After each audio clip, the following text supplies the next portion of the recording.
చూద్దాం బులెటిన్లో బీజేపీ నాయకులు మూసి బస్తీ నిద్ర ప్లాన్ ప్రకారం చేశారని మంత్రి కోమటిరెడ్డి వెంకటరెడ్డి విమర్శించారు. డబుల్ కాట్ మంచాలు, ఆల్ అవుట్స్, సాక్స్లు వేసుకుని బస్తీ నిద్ర చేశారని ఫైర్ అయ్యారు. బీజేపీ నేతలకు నిజంగా చిత్తశుద్ధి ఉంటే నల్గొండ జిల్లాలో మూసి నిద్ర చేయాలన్నారు. లగచెర్లలో బీఆర్ఎస్ నాయకులు గిరిజనులను రెచ్చగొట్టారన్నారు మంత్రి. నిందితుడు సురేష్ మాజీ ఎమ్మెల్యే పట్నం నరేందర్ రెడ్డితో మాట్లాడినట్లుగా పోలీసుల విచారణలో వెల్లడైందని తెలిపారు. అలాగే మహారాష్ట్రలో మహావికాస్ అఘాడీ గెలవబోతుందని అంటున్న మంత్రి కోమటిరెడ్డి వెంకటరెడ్డితో మా ప్రతినిధి సైదులు ఫేస్ టు ఫేస్. ముఖ్యమంత్రి రేవంత్ రెడ్డి సవాలును మేము స్వీకరించాము, బస్తీ నిద్ర కూడా చేశాము, దమ్ముంటే కాంగ్రెస్ పార్టీ నాయకులు మూసి బస్తీ నిద్ర చేయాలని చెప్పేసి కూడా కిషన్ రెడ్డి అంటున్నారు. ఇదే అంశంపై మనతో మాట్లాడడానికి ఉమ్మడి నల్గొండ మంత్రి కోమటిరెడ్డి వెంకటరెడ్డి గారు ఉన్నారు. మాట్లాడదాం. సార్, సవాల్ చేస్తున్నారు, మేము ముఖ్యమంత్రి రేవంత్ రెడ్డి సవాలు స్వీకరించాము, మూసి బస్తీ నిద్ర చేశామంటున్నారు. దమ్ముంటే మంత్రులు కూడా మూసి బస్తీ నిద్ర చేయాలని అంటున్నారు. ఏమంటారు?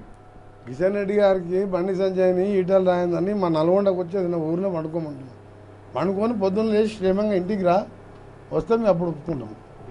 అట్లే మీరు మూసి అంటే అంబర్పేటలో ఆయన ఇంటి దగ్గర వండుకొని కాళ్ళకు సాక్స్ వేసి పండుకున్నాం. దానికి కాదు, కాళ్ళకు సాక్స్ వేసుకుని దోమ గారు నల్గొండకు వచ్చి మా ఊరి దగ్గర వండుకొని పొద్దున్న లేచి పోలీసు వాళ్ళు లేకుండా రమ్మని వాపసు సరిపోతే తెలుస్తుంది. సార్, రాష్ట్రంలో గిరిజనుల్ని కాంగ్రెస్ పార్టీ ఇబ్బందులు గురి చేస్తుంది, లగచర్లలో గిరిజన భూములను ప్రభుత్వం బలవంతంగా లాక్కుంటుంది అని చెప్పేసి కూడా బీఆర్ఎస్ పార్టీ ఆరోపణ చేస్తుంది. దీనిపైన లగచర్లా ఒక నెల ముందు ప్లాన్ చేసి 74 సార్లు ఫోన్ చేసి మాట్లాడుకొని రేప్ కేసులు, మర్డర్ కేసులు వాడు ఒక ఐఏఎస్ ఆఫీస్ దాడి చేసి దాని మీద ఎంక్వైరీ నడుస్తుంది. చట్టం తన పని తాను చేస్తుంది. మాకు దాడి చేసిన వారు ఎంత పెద్దోళ్ళైనా ఊరుకునే ప్రసక్తే లేదు. ప్రత్యేక చేయని మంచి ఆఫీసర్ని ఎవరైనా మేము ఇబ్రాహీంపట్నంలో ల్యాండ్ ఎక్కి ఫార్మసిటీ చేస్తే మేము శాంతియుతంగా ధర్నా చేసినాం. కానీ అటాక్ చేస్తూ ఆఫీసర్ మీద ఇంత రాళ్ళు పెట్టి కొట్టడం తప్పు కదా. దౌర్జన్యం ఎప్పుడు కూడా వైలెన్స్ సమస్యకు పరిష్కారం కాదు. బీఆర్ఎస్ కుట్రుందంటారా? బీఆర్ఎస్ చేపించిందని చెప్పి 74 సార్లు పట్నం మహేందర్ రెడ్డి, సురేష్ అని రేప్ కేసు, మర్డర్ కేసు ఉన్నాడు. 6 సార్లు ఆ రోజు కేటీఆర్తో మాట్లాడాడు. కేటీఆర్ కూడా ఆ సురేష్ అంటున్నాడు మా పార్టీ కార్యకర్తే, మా నాయకుడే అని సిగ్గు లేకుండా ఒప్పుకున్నాడు. ఓకే, మరి ఇప్పుడు అరెస్ట్ అయినటువంటి గిరిజన నాయకుల్ని ఖచ్చితంగా బేషరతుగా విడుదల చేయాలని చెప్పేసి వాళ్ళు డిమాండ్ చేస్తున్నారు. కొంతమంది అరెస్ట్ చేశారు, అకారణంగా అరెస్ట్ చేశారు. దాంట్లో చట్టం తన పని తాను చేసుకోబోతుంది. ఇప్పుడు ఒక ఐఏఎస్ ఆఫీసర్ మీద కానీ ఇంకా ఆఫీసర్ల మీద రాళ్లతో కొట్టి వాళ్ళకి జరగాలని జరిగితే రేపు ఎవరికి భయం ఉండదు.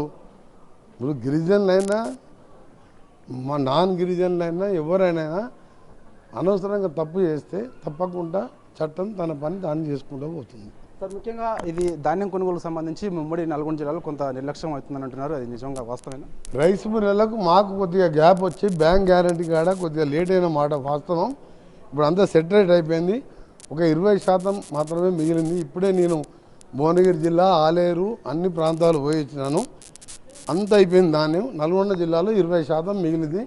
అది ఇంకా 4 రోజులలో టోటల్ క్లోజ్ అవుతుంది. 3 రోజులలో పేమెంట్ అకౌంట్లో ఇస్తున్నాం, మీరు తెలుసుకోండి. పోయి ఉప్పల్ ఎలివేటర్ కారిడార్ పైన మీరు ఆగస్టు 5వ తారీఖు నేషనల్ ఆర్ఓ పుష్ప గారితో కూడా సమీక్ష చేశారు. త్వరలోనే పనులు ప్రారంభిస్తామన్నారు. కానీ మరి కొంత నిర్లక్ష్యం అవుతుందని కింద సీసీ రోడ్ ఇప్పుడే చూసేస్తున్నాం. పోయి చూసినాను, పోయి బిగ్ టీవీ పోయి మొత్తం వ్యూస్ తీసుకోనా.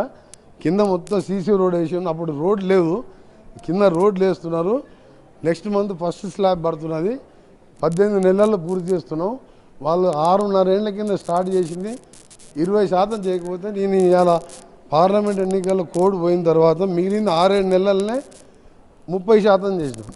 18 నెలల ఫ్లైఓవర్ పూర్తి చేసి యాదగిరిగుట్ట, భువనగిరి, వరంగల్ పోతోళ్లకు అర్ధగంట టైం సేవ్ చేస్తూ 2 గంటల లోపే వరంగల్ పోయే విధంగా నేను ఆర్ఎండ్బి మినిస్టర్గా ఎప్పుడు వెంటబడి చేపిస్తున్నాను.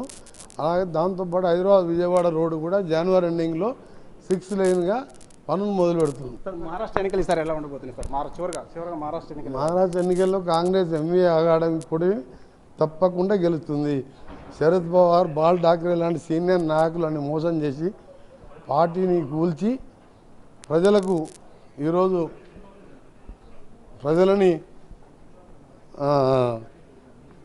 ఆడ మోసం చేసి ఎమ్మెల్యేలను కమ్ముడు పోయిన వాళ్ళని ఖచ్చితంగా ప్రజలు తిరస్కరించి మననే షోలాపూర్ పోయి వచ్చిన తప్పకుండా అక్కడ కాంగ్రెస్ పార్టీ గెలవబోతున్నది. అక్కడ ఎందుకున్నదా? Thank you sir. ఎస్ చూస్తున్నాం కదా, ఖచ్చితంగా ఇప్పుడు ముఖ్యంగా ఇది మూసీకి సంబంధించి ముఖ్యమంత్రి రేవంత్ రెడ్డి సవాళ్ళను బీజేపీ నాయకులు స్వీకరించాము, ఒక నిద్ర చేశామని చెప్పేసి కూడా అంటున్నారు. కానీ దమ్ముంటే నల్గొండకు రండి, మూసీ పరివాహక ప్రాంతంలో బీజేపీ నాయకులు నిద్ర చేయండి, అప్పుడు తెలుస్తుందని చెప్పేసి కూడా మంత్రి కోమటిరెడ్డి వెంకటరెడ్డి చెప్తున్నారు. Video journalist Vinod.